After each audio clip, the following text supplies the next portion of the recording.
What's up guys, Grim here bringing a Destiny 2 video. This is my first impression of Witch Queen, but we're going to break it down to the story, to the Throne World Patrol Zone, to the Relic Crafting system, Crucible, Gambit, Vanguard, as well as Void 3.0.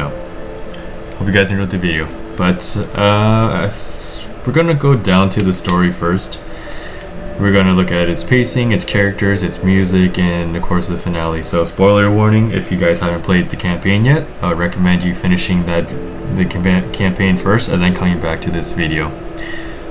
That being said, we're introduced to Savathun being on Mars, as in the gameplay you see in the background, but we go through the story and we try and unravel how she actually unlocked the light, and we go through different shrines of Oryx, Zebu-Arath, and Sethuna, which was Savathun before, and we use the relic as well, which is the crafting system, but it is of darkness, and it's revealed that it reveals memories that we can use to find out how Savathun got the light.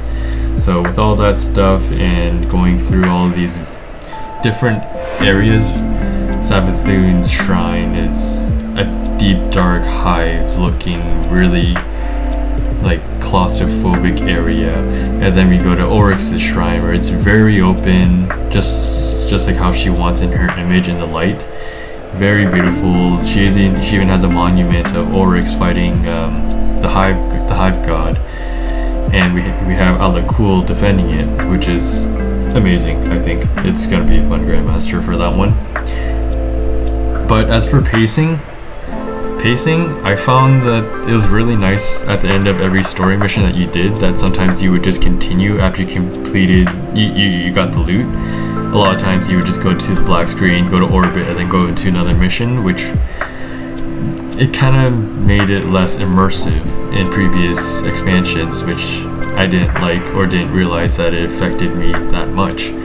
But in Witch Queen, after you get your loot, it was just like, oh, okay, you take this elevator and continue the story, which I found really immersive and really nice. As well as for the story mode, there was a difficulty modifier added to it. Now you had the normal mode and you had the legend mode. The normal mode you can easily breeze through it with either solo or 3 people. Now I went through solo legend on my first attempt, and I kind of regret that, to be honest, because I did die more than I usually would, which kind of frustrated me and took away from my immersion of the story. But my recommendation would honestly to do solo, so your fire team doesn't just blitz through and not look at the terrain, look at the architecture, listen to the dialogue, listen to the music. I would highly recommend doing solo, just so you can really enjoy the story mode. So solo normal is what I would do, and then solo legend after that, if anything. But in terms of the characters, we have Ikora as the lead for Savathun, and Zavala for the seasonal activity, or the season activity, which is Season of the Risen. We'll go into that later.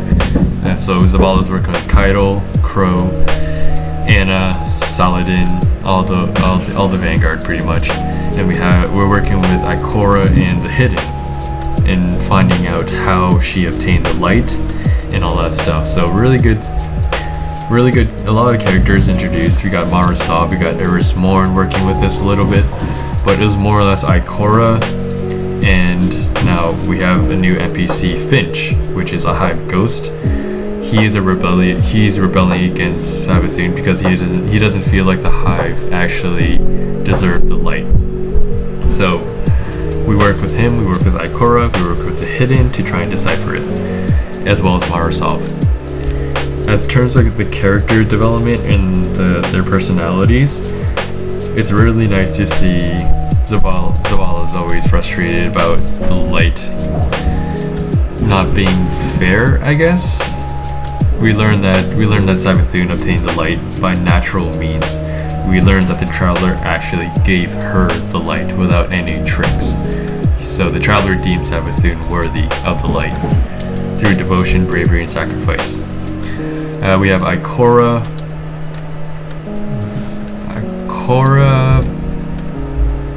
Pretty much trusting her instincts to try and figuring out how Savathun got the light. So it was really nice to see more of her, as well as Marasov. We saw Marasov not be as cool, level-headed as she normally would, which makes us relate to her a little more, which I found really nice as well. But I guess we can go to Hive Guardians. Hive Guardians, they are a great introduction to the game. I'm kind of scared to fight them in higher difficulty activities. I don't think they'll ever be champion. Like a champion Hive Guardian would be kind of crazy. Like imagine the Sentinel Hive Guardian with Unstoppable or something, or Anti-Barrier Wizard that flies around, or the Overload Blade Barrage Hunter Hive Guardian. That would be kind of crazy, but definitely something to look out for. But I did enjoy their introduction, and I want to see more of that. Throne World Patrol Zone, same thing as you would, but there are vendor ranks for Finch, which is the Hive Guardian. Same thing as any other DLC. You go through Marasov's Throne World in the slums and in her kind of like cathedral, really open, beautiful area. You loot gold chests, you would unlock more secrets, which I haven't completely unlocked all of them yet. It's only the first week. And you want to try and level up your rank with Finch, because leveling up Finch is actually really important, because the more you rank him up, you get loot, shaders, and really importantly the weekly story quest, as well as the Master Wellspring, which gives you Ascended Alloys for the crafting system. That being said, Relic Crafting System. Now, this is the first introduction where Bungie introduced weapons that can drop with red borders around them, where you use them, you extract them to get the materials that you need for crafting. Now, crafting, you pretty much have the power to craft any weapon that's available in the relic to any way you want to. So you can put on Kill Clip, you can put on Rampage. If it's in the perk pool, you can put Moving Target, Subsistence, Auto Loading, all that good stuff, but at the cost of the relic's currency. But I'm not going to go too far in depth with it right now. I'll probably make a separate video for that, but really nice addition to the game, the relic system, relic crafting system, but it does need some work on its. I think they should increase its cap so you wouldn't cluster your vault too much, and they need to reduce the cost after you would get enhanced traits, but we'll go into depth on another video. The Crucible, nothing really new besides adding 2 maps. But kind of neglected Crucible again. Void 3.0 is definitely affecting the Crucible right now with the more prevalent invisible hunters. Now the Titans, they have the overshield barricades, which is extremely strong, as well as Child of the Old Gods on the Warlocks. I haven't played too much Crucible this week yet, so we'll see how that plays out when I get more of a feel for Crucible. But as for Gambit, now they did kind of do a Gambit rework, but I don't think it did the trick, because heavy ammo is still highly accessible in Gambit right now. They did add a health gate to the boss, so you can't just outright kill it in one damage phase, which I think is good.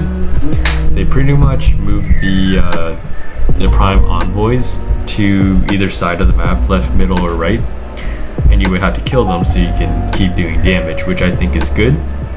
What I don't think is good is the heavy ammo prevalence in Gambit. Vanguard, Vanguards are still the same. Now the Grandmasters aren't available yet, so we can't have a full feel of Gambit, but needless to say, it's still the same. And with Void 3.0 and PvE, it's going to be interesting. Especially with the new strikes, with the Light Blade Alakul and the Birthplace of the Vile strike. We'll see how those fare in higher difficulty activities.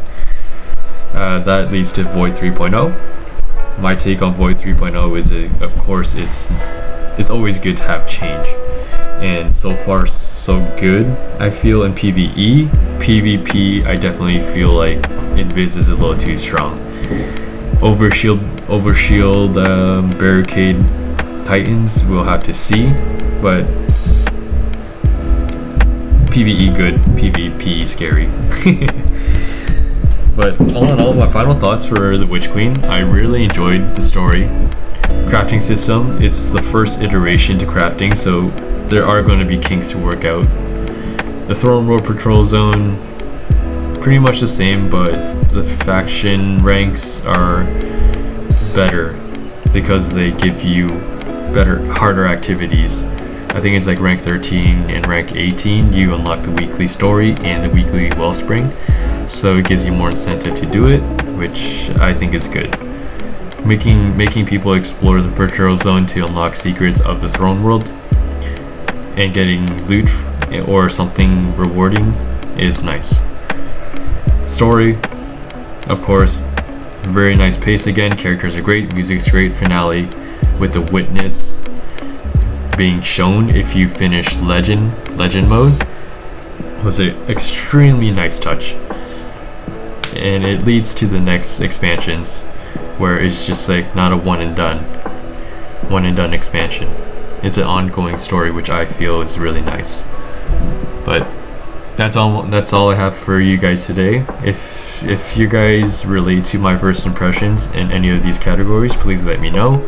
I would love to read your comments. Make sure you like, comment, subscribe, and hit that bell notification, and I will see you on the next video. Later.